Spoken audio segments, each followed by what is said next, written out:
Hello everyone, welcome back to sleepy classes. और आज का चैप्टर डिस्कस करने से पहले हम डिस्कस करते हैं UPSC previous year question that was of 2021, that is the black cotton soil of India has been form due to the weathering of. तो इसका करेक्ट आंसर था option number B, that is fissure volcanic rock. क्योंकि black soil की जो formation होती है वो कहीं ना कहीं हमारे प्राइमरी रॉक से ही होती है, that is igneous rocks. And igneous rocks जो आते हैं हमारे पास डायरेक्टली आते हैं वॉल्केनिक रॉक्स की वजह से। तो इसीलिए हमारा ये आंसर होगा ऑप्शन नंबर बी। तो आज का चैप्टर है geomorphic processes, that is chapter 6 of geography NCERT class 11। तो हमारे पास जियोमॉर्फिक प्रोसेसेस क्या होते हैं? जियो इज अगेन अर्थ। तो हमारे अर्थ के अंदर या बाहर जो है या अर्थ के ऊपर बहुत सारे प्रोसेसेस चल रहे होते हैं। वो कौन से प्रोसेसेस होते हैं? तो उन्हें फर्दर हम डिफाइन या कैटेगराइज कर देते हैं दो तरह के प्रोसेसेस में, that is endogenic geomorphic processes and exogenic geomorphic processes. तो आइए देखते हैं क्या प्रोसेसेस हैं। फर्स्ट अगर हम बात करते हैं एंडोजेनिक प्रोसेसेस की, तो एंडो यानी कि विद इन, या यानी कि अर्थ के अंदर ऐसे कौन से प्रोसेसेस हो रहे हैं जिस वजह से हीटअप हो रहा है अर्थ, या ऐसे कौन से प्रोसेसेस हो रहे हैं जो अर्थ के अंदर हम देखते हैं फर्दर हमारे पास स्ट्रक्चर्स खड़े हो जाते हैं या माउंटेन्स होते हैं या उस वे में। ठीक है जी। तो डेफिनेशन ये है कि the energy emanating from within the earth is the main force behind endogenic geomorphic processes and it is mostly generated by radioactivity, rotational and tidal friction and primordial heat from the origin of the earth. क्योंकि core बहुत गर्म है, radio active भी है, हम देखते हैं बहुत ज़्यादा अर्थ हमारी, तो उस वजह से क्या होती है, हीट बहुत ज़्यादा प्रोड्यूस होती है। तो ये जो एंडोजेनिक प्रोसेस अगर हम बात करते हैं ये उस वजह से ही होती है। तो इसको फर्दर हम कैरेक्टराइज कर देते हैं दो, यानी कि डायस्ट्रोफिज्म और वोल्केनिज्म के अंदर। तो डायस्ट्रोफिज्म की अगर हम बात करते हैं कि अर्थ के अंदर ही यानी कि कोई भी ऐसा प्रोसेस होता है अर्थ के अंदर जिस वजह से फर्दर हम देखते हैं ऊपर या ऊपर वाले लेवल पे फर्दर डिविजन्स बनती हैं या स्ट्रक्चर्स बनने शुरू हो जाते हैं, तो उसे हम बोलते हैं diastrophism. That is all processes that move, elevate और build up portions of the earth's crust some under diastrophism. ठीक है। और इसमें इंक्लूड क्या होते हैं? ओरिजेनिक प्रोसेसेस और एपिआयरोजेनिक प्रोसेसेस। सॉरी। तो ओरिजेनिक जो है हम माउंटेन बिल्डिंग्स की बात करते हैं कि टेक्टोनिक प्लेट्स में है, जैसे हम फोल्ड माउंटेन्स की बात करते हैं। सिमिलरली एपायरोजेनिक की बात करते हैं अपलिफ्ट और warping of large parts of earth crust, यानी कि कॉन्टिनेंट्स जब बिल्ड होने शुरू हो गए थे, that is the process. And then the earthquakes involving locally relatively minor हमारे मूवमेंट के ऐसे मूवमेंट्स अर्थक्वेक की मूवमेंट की वजह से भी हम देख रहे हैं कि फर्दर जो है हमारी ओशियानिक रिजेस वगैरह भी फॉर्म हो रही हैं। तो इसी वजह से हमारे अर्थ के अंदर ये एंडोजेनिक प्रोसेसेस के अंडर आ जाएगा। प्लेट टेक्टोनिक्स, अगेन मैंने फोल्ड माउंटेन्स का आपको एग्जांपल दिया, वही रहेगा। सिमिलरली वोल्केनिज्म की बात करते हैं कि it includes a movement of molten rock onto or towards the earth's surface and also formation of many intrusive and extrusive volcanic forms, जो हमने पहले डिस्कस किया था एक टाइम पे जब हमने डाइक्स की बात की थी। एंड सिमिलरली हमने लाकोपैथ की बात की थी, फैकोपैथ की बात करी थी। तो ये कैसे होता है, वॉल्केनिक जो इरप्शंस होते हैं इंट्रूसिव या एक्सट्रूसिव फॉर्म्स की बात होती है, ये उसके अंदर ही फॉर्म हो जाता है वॉल्केनिज्म के अंडर। तो हम बात करेंगे एक्सोजेनिक प्रोसेसेस की। एक्सो यानी कि बाहर से, कि अर्थ के अंदर या विद इन नहीं, कि बाहर के जो हमारे पास फैक्टर्स हैं, यानी कि सन हो गया हमारा, हम कहते हैं डिराइव करते हैं एनर्जी फ्रॉम एटमॉस्फेयर हो गया, तो वो सारे के सारे प्रोसेसेस इसके अंदर आ जाएंगे। तो exogenic processes derive their energy from atmosphere determined by ultimate energy from the sun and also from gradients created by tectonic factors. All the exogenic geomorphic processes are covered under the general term that is denudation. तो exogenic geomorphic processes जो है हम denudation के under कहीं ना कहीं cover करते हैं। तो इसके फर्दर दो प्रोसेसेस हैं, that is weathering and mass movement. तो वेदरिंग जनरल टर्म में हम बोलते हैं इरोजन की बात करते हैं कि वेदर होना शुरू हो गया, एंड मैकेनिकल डिसइंटीग्रेशन है एंड केमिकल डीकम्पोजिशन है, यानी कि मैकेनिकली, यानी कि खुद से विंड से बात करते हैं, पानी से बात करते हैं, वो सारी की सारी जब कोई भी ऐसा छोटा मोटा या हमारा सब्सटेंस है फर्दर जो हम कहते हैं कि छोटे छोटे पार्टिकल्स में डिवाइड हो रहा है, कहीं डिवाइड होने के बाद एक जगह इकट्ठा हो रहा है, तो वो वेदरिंग प्रोसेस हो जाएगा। और केमिकल डिकम्पोजिशन ऑफ हम रॉक्स बोलते हैं under high pressure and temperature, वो होना शुरू हो जाता है। Various elements of weather and climate का इसके ऊपर बहुत ज़्यादा इफेक्ट रहता है। तो ये इट इज़ एन इंस्टू और ऑन साइट प्रोसेस। ठीक है जी। एंड साथ ही साथ मास मूवमेंट की बात करते हैं हम, तो geomorphic process by which soil, land, regolith and rock move down slope typically as a solid, continuous और डिसकॉन्टिन्यूस मास, यानी कि कि हम बात कर रहे थे वेदरिंग में, तो वो ओरिजिनल मास से कटकर छोटे छोटे पीसेज में फर्दर हम देख रहे हैं ड्यू टू वाटर या फिर वेदर कंडीशंस की वजह से डाउनफॉल में जा रहा है। वेयरएज मास मूवमेंट की बात करते हैं, मास मूवमेंट अगेन एक ओरिजिनल फॉर्म में, यानी कि बड़ा पत्थर कोई गिर गया है, लैंडस्लाइड्स की जब हम बात करते हैं तो पूरा का पूरा जो स्ट्रक्चर है मूव कर रहा है मास मूवमेंट के अंदर। तो ये under the influence of gravity भी हो सकता है, ड्यू टू इट्स हाइट भी हो सकता है, ठीक है। And it is characterized by the flow of debris, यानी कि डेब्री भी साथ में होती है। जब हम लैंडस्लाइड की बात करते हैं, मड फ्लोज भी एक तरह का इसका साथ ही इसको एकम्पनी करता है। तो हम देख लेते हैं वेदरिंग की टाइप्स। वेदरिंग 3 टाइप्स की हैं, physical weathering, chemical weathering and biological weathering processes. तो फिजिकल वेदरिंग जो है बहुत ही सिंपल प्रोसेस, अगर बात करते हैं नेचुरली जो अकर हो रही है हमारी वेदरिंग की प्रोसेसेस, ठीक है जी, कि इसमें सोल्यूशन भी आ गया, पानी में मिक्स हो गया, ऑक्सीडेशन के बाद हमारी वेदरिंग शुरू होगी, रस्ट के बाद जैसे टूटना शुरू हो जाता है, सिमिलरली कार्बोनेशन की कार्बन डाइऑक्साइड के साथ मिक्स हो रहा है एंड सिमिलरली वेदर होना प्रोसेस शुरू हो गया। Second is unloading and expansion temperature. Again chemical की जब बात करते हैं तो केमिकली वही पीवीटी फैक्टर आ जाता है इसमें, जो हमने बात की थी कि वॉल्यूम, टेम्परेचर, प्रेशर की बात की थी, तो उस वजह से वेदरिंग या टूट जाता है, एक्सपेंशन कॉन्ट्रैक्शन होती है, तो ओरिजिनल मास से टूट जाती है कोई ना कोई चीज़ या रॉक से टूट जाती है, तो उसकी वेदरिंग प्रोसेस शुरू हो जाती है। सिमिलरली बायोलॉजिकल वेदरिंग की अगर हम बात करते हैं, बायोलॉजिकल प्रोसेसेस की वजह से, यानी कि बहुत सारे इंटरनली हमारे पास हम बात करते हैं कि जैसे डिकेइंग मैटर्स की अगर हम बात करते हैं, मोल्ड्स हो गए, वो फर्दर जो है हमारे डिके कर देते हैं मैटर को एंड उस वजह से वेदरिंग प्रोसेस शुरू हो जाता है, तो बायोलॉजिकल वेदरिंग का एक पार्ट बन जाता है। तो हम बात करेंगे वेदरिंग की सिग्निफिकेंस क्या है। सबसे पहले सिग्निफिकेंस इसका ये है कि importance of formation of soil.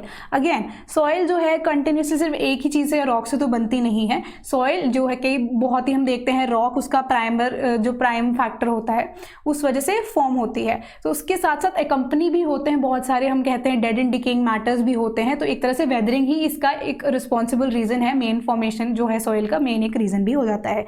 Secondly helps in enrichment and concentration of certain valuable ores of iron, manganese, aluminium and copper etc. which are of great importance to the national economy.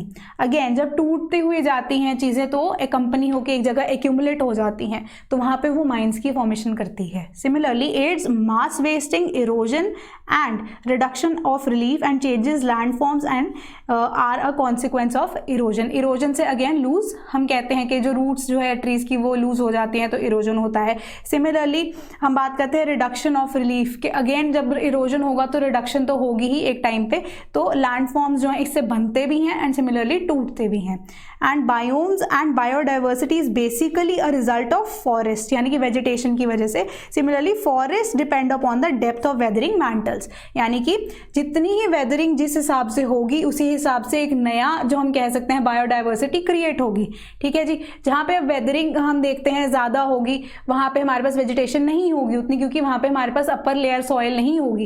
And साथ ही साथ हम देखते हैं topography उसकी कैसी है, topography is the main reason जब हम वेदरिंग की यहाँ पे बात करते हैं, तो उसी के बेसिस पे हमारी फ्लोरा फोना या बायोम्स या बायोडाइवर्सिटी जो है डिपेंडेंट रहती हैं। एंड उसका मेन रीजन क्या रहता है, हमारी वेदरिंग प्रोसेस कैसी है, यानी कि हमारा सॉइल कैसा है जिसके बेसिस पे हमारी वेजिटेशन फर्दर डेवलप होती है।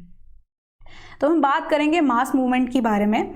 तो मास मूवमेंट का ये प्रोसेस है जो मैं आपको एक्सप्लेन करने वाली हूँ कि बेसिकली एक हाइट से जब हम देखते हैं कोई भी ऐसा एलिमेंट जो है वो स्लिप हो जाता है ऑल टुगेदर, यानी कि removal of support from below to materials above through natural और आर्टिफिशियल मीन्स। आर्टिफिशियली भी इसको किया जाता है जब हम देखते हैं कि बिल्डिंग्स को भी हम गिरा रहे हैं, तो सिमिलरली जब हमें माइंस की खुदाई करनी होती है या अगर हमें कोई टनल निकालनी होती है तो हमें वो भी मास मूवमेंट करना पड़ता है। Second is increase in gradient and Heights of slopes, height ज़्यादा होगी तो उस वजह से भी वो चीज़ गिरनी शुरू हो जाती है एंड सिमिलरली इरोजन की वजह से ये मास मूवमेंट हो जाता है। And overloading through addition of materials naturally और बाय आर्टिफिशियल फिलिंग, यानी कि एक जगह पे जब आप फिलिंग करने शुरू कर देते हो वो नेचुरली भी हो जाती है आर्टिफिशियल भी हो जाती है, तो उस पर बहुत ज़्यादा प्रेशर बनना शुरू हो जाता है, उस वजह से भी मास मूवमेंट कोलैप्स हो जाती है। जैसे हम बिल्डिंग की बात करते हैं कि उसका सपोर्ट सिस्टम इतना नहीं है बट अगेन हम उसे फिल कर रहे हैं करे जा रहे हैं तो एक दिन वो कोलैप्स होती है। सिमिलरली मास मूवमेंट में भी यही होता है। Overloading due to heavy rainfall, saturation and lubrication of slope materials. Again rainfall ज़्यादा हो गई, सैचुरेशन रेट ज़्यादा हो गया, लुब्रिकेशन ना ऑफ स्लोप मटेरियल्स। क्या मेन फैक्टर इसमें पानी ही रहता है कि पानी की वजह से, क्योंकि हमारे पास पेड़ वहाँ पे ना हो सकता है, तो इस वजह से क्या होता है कि फर्दर जो है उसका वेट बढ़ जाता है and similarly it collides. And removal of material और load from over the organic slope services, again deforestation की ही बात करता है।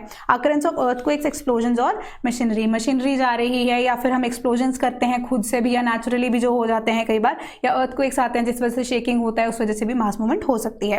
एक्सेसिव नेचुरल सीपेज, की कई जगहों पे ऐसी है कि जहाँ पे पानी जो है सॉइल रिटेन नहीं कर पाती है, तो वो सीपेज का लेवल बहुत ज़्यादा हो जाता है, उस वजह से भी क्या हो जाता है, सॉइल हो जाती है लूज, तो इस वजह से मास मूवमेंट हो जाती है। Heavy draw down of water from lakes, reservoirs and rivers leading to slow outflow of water from under the slopes और रिवर बैंक्स, जिसके हम मार्शेस की बात करते हैं, मार्शी लैंड जब फॉर्म हो जाता है तो उस वजह से भी ये चीज़ होती है। Indiscriminate removal of natural vegetation, again talking about deforestation. तो हम देखते हैं प्रोसेस ऑफ सॉइल फॉर्मेशन कैसे होती है। सबसे पहले सॉइल जो है विदर होके आती है हमारे पास, यानी कि बहुत छोटे छोटे पीसेस में टूटकर मेन रॉक से आती है, कलेक्ट होती है, further natural element dead decaying matter के साथ मिलकर एंड में फर्दर हम देखते हैं प्रोसेसेस क्या हैं। द वेदर्ड मटेरियल और transported deposits are colonised by bacteria, several minor organisms and other inferior plant bodies like mosses and lichens के डेड ट्विग्स, वो सारी की सारी विदर होके साथ में आती हैं। And the dead remains of organisms and plants helps in humus accumulation. ठीक है जी, तो ये कहीं ना कहीं ह्यूमस को एक्यूमुलेट करने में हेल्प करता है। Similarly minor grasses and ferns में grow and later the bushes and trees will start growing. Humus, क्योंकि वहाँ पे पानी की जो हम कहते हैं ह्यूमस की एक टेंडेंसी है कि वो पानी को अच्छे से एब्जॉर्ब कर लेता है, तो उसके अंदर फर्दर जो है मॉसेस एंड लिचन्स ग्रो करते हैं। एंड मॉसेस एंड लिचन्स जो है बिल्कुल ही हम कहते हैं कि प्राइमरी हमारे प्लांट लेवल की बात आ जाती है। तो अगेन साइंस का कॉन्सेप्ट जो ज्योग्राफी में यूज हो रहा है, तो माइनर फर्न्स एंड ग्रासेस जो हम देखते हैं वो ग्रो करना शुरू हो जाते हैं। And similarly soil fertilization process बढ़ जाता है, तो प्लांट्स भी धीरे धीरे ट्रीज श्रब्स वगैरह ग्रो होने शुरू हो जाते हैं। सो plant roots penetrates down, burrowing animals bring up particles, materials become porous and sponge-like with the capacity to retain water and permit the passage of air. तो सिमिलरली वही कि जो हमारे एनिमल्स हैं फर्दर वो, या फिर जो हमारा पानी का कंटेंट जब सॉइल में बहुत ज़्यादा बढ़ जाता है तो एनिमल्स भी या फिर ब्रिंग कर लेते हैं पार्टिकल जब ऊपर यानी कि जो हमारे अंडरग्राउंड जो हमारे एनिमल्स रहते हैं या बरोज बनती हैं, स्नेक्स होते हैं, they also bring up the material and similarly soil को वो लूज करते हैं। एंड साथ ही साथ एरेशन प्रोसेस शुरू होता है, तो रूट्स भी नीचे बढ़नी शुरू हो जाती हैं एंड हमारा प्रोसेस जो है सॉइल फॉर्मेशन को ऑलमोस्ट कंप्लीट होता है। Finally a mature soil, a complex mixture of minerals and organic products are form. तो सिमिलरली हमारा जितना भी प्रोसेस ऑफ सॉइल फॉर्मेशन है वो कंप्लीट हो जाता है। तो फैक्टर्स क्या क्या हैं जो सॉइल फॉर्मेशन को कंट्रोल करते हैं। सबसे पहले तो है पेरेंट मटेरियल, कि जो भी मटेरियल यानी कि जो बेसिक रॉक या प्राइमरी रॉक है जिससे वो सॉइल बनी है। सिमिलरली अब जैसे हमने क्वेश्चन डिस्कस किया था हमारा ब्लैक सॉइल की फॉर्मेशन को लेकर, तो ब्लैक सॉइल जो है इग्नियस रॉक से बनती है, तो उसका पेरेंट मटेरियल जो है ब्लैक सॉइल का हम कहेंगे कि वो इग्नियस रॉक्स यानी कि लावा है। ठीक है। सेकेंडली क्लाइमेट की बात करते हैं कि क्लाइमेट जैसा भी होगा उसके बेसिस पे हमारी सॉइल होगी। अब थार डेजर्ट में हम देखते हैं क्लाइमेट बहुत ज़्यादा ड्राई है, तो वहाँ की सॉइल जो है वो भी बिल्कुल ही वैसी है। सिमिलरली टोपोग्राफी की बात करते हैं कि जो हमारे कंडीशंस हैं, जो हमारे जोग्राफिकल कंडीशन की अगर हम बात करते हैं या हमारे लैंड मास की बात करते हैं, यानी कि हम माउंटेन्स की जैसे हम एग्जांपल ले लेते हैं, वहाँ पे टोपोग्राफी ही वैसी है तो वैसे उस हिसाब से वेजिटेशन या सॉइल भी रहेगी। सिमिलरली अगर हम चंबल वैली की बात करते हैं, वहाँ की टोपोग्राफी भी वैसी ही है जिसके बेसिस पे वेजिटेशन वहाँ पे ग्रो नहीं कर सकती। सिमिलरली बायोलॉजिकल एक्टिविटी, वही कि वहाँ पे वेजिटेशन या फ्लोरा फौना की बात करते हैं या हमारे जितने भी छोटे छोटे हम बात करते हैं मॉसेस, लिचन्स की या बैक्टीरियाज की बात करते हैं, उनके ऊपर भी कहीं ना कहीं डिपेंड करता है। Similarly time is of the essence, क्योंकि सॉइल फॉर्मेशन जो है बहुत ही लंबा प्रोसेस है, तो टाइम टू टाइम जो हम देखते हैं कि रॉक्स भी अगर एक दूसरे की पोजीशन में या शेप में फॉर्म हो सकते हैं if brought under different kind of processes, तो सिमिलरली टाइम के अंडर या टाइम की वजह से भी बहुत सारी ऐसी सॉइल्स हैं वो फॉर्म होती हैं, तो टाइम के बेसिस पे ही ये एसेंस है हमारा। तो इस चैप्टर में इतना ही। UPSC previous year question of 2014, in which of the following regions of India are shale gas resources found. तो option 1 is Cambay basin, second Kaveri basin, third Krishna Godavari basin. तो इसका आंसर आपको कहीं ना कहीं जो रिसेंटली हमने शॉर्ट्स अपलोड किए थे उसमें भी मिल जाएगा, तो ये एक हिंट है आपके लिए। तो नेक्स्ट क्लास में डिस्कस करेंगे इसका answer. Till then thank you so much and keep studying and keep supporting.